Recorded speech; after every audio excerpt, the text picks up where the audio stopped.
Hey everybody, this is Nathan Lyle, and I just finished watching The Amazing Panda Adventure. It's part of this whole 4-pack, 4 feature films. The one I'm going to be doing tomorrow is also part of this box. So, The Amazing Panda Adventure. I dropped it.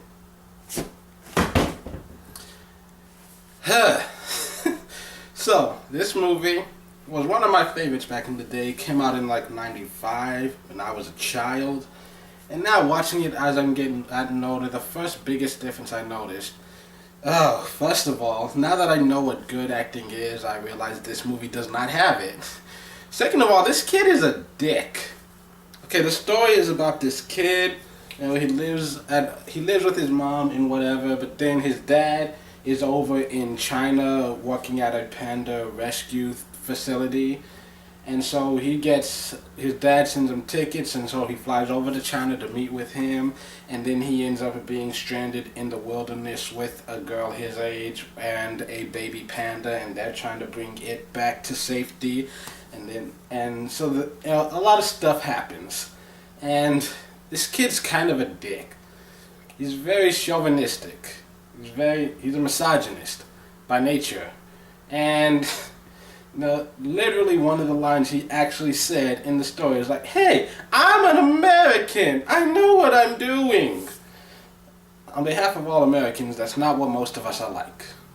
That's what like 20% of us are like, and the other 80% we just don't leave America.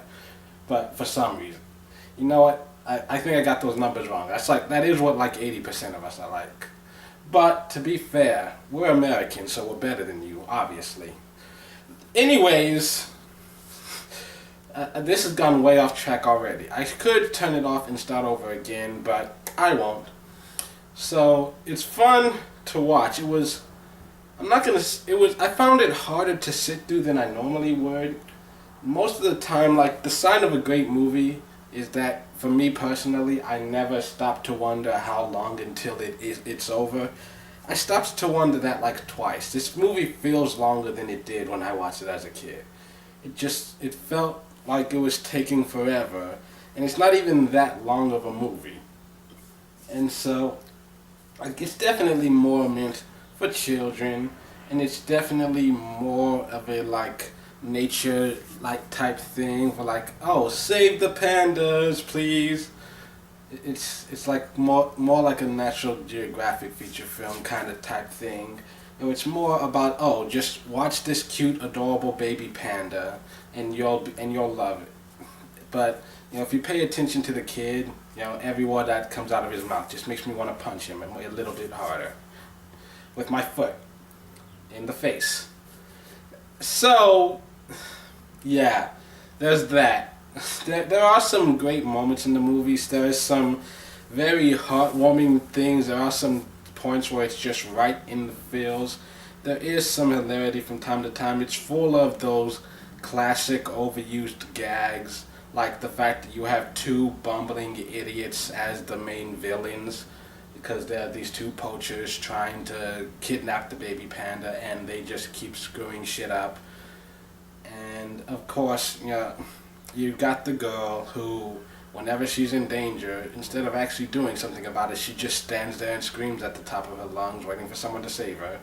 But other than that, I used to love this movie so much. I'm so disappointed in myself. I should have never watched it again. I should have just let the memories stay the same. If you've never seen it before, go ahead and check it out. It's not horrible, but if you watched it as a kid and loved it, stay away. Please, for the love of all that is holy, stay away. I think the last time I felt this way about a movie that I loved as a kid was when I saw Warriors of Virtue again after like 10 years. Do you guys remember Warriors of Virtue? I'm sure you probably do, and you probably remember loving it. Because, hey, kangaroos in armor. What can't be good about that? Oh my god.